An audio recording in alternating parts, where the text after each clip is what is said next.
When mystery meets magic, when the forces of nature come along to serve their respective purposes, there is where the story begins. The popular Portuguese series is back with season 2, and we cannot wait to see what lies within the second installment of Invisible City.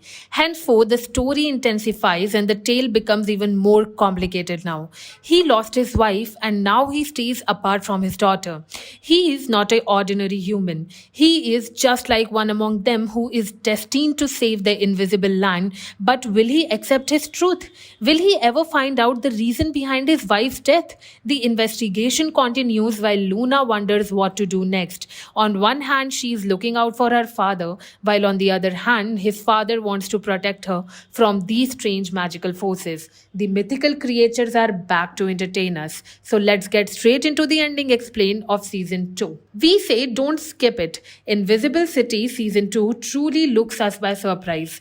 Eric is no longer an ordinary being. He has been transformed into an entity. Kyuka was the one who left him beneath the water. He has been healed by the forces of Marangatu, but the main question is, can he control his powers now? For the past 2 years, Luna has been looking for her father. All this while she has been under the guidance of Kyuka.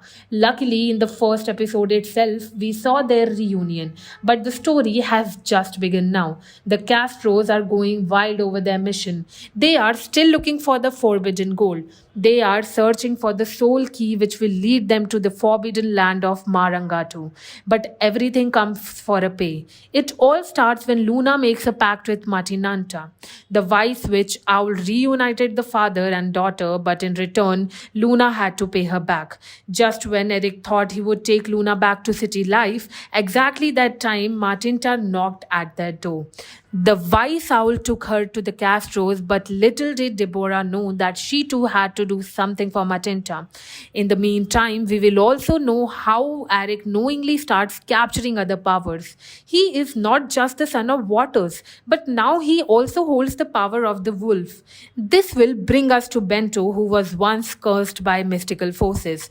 A lot of things happened in the second installment of the show. A shocking truth was also revealed about Deborah, and this twist truly changed the whole plot of the series.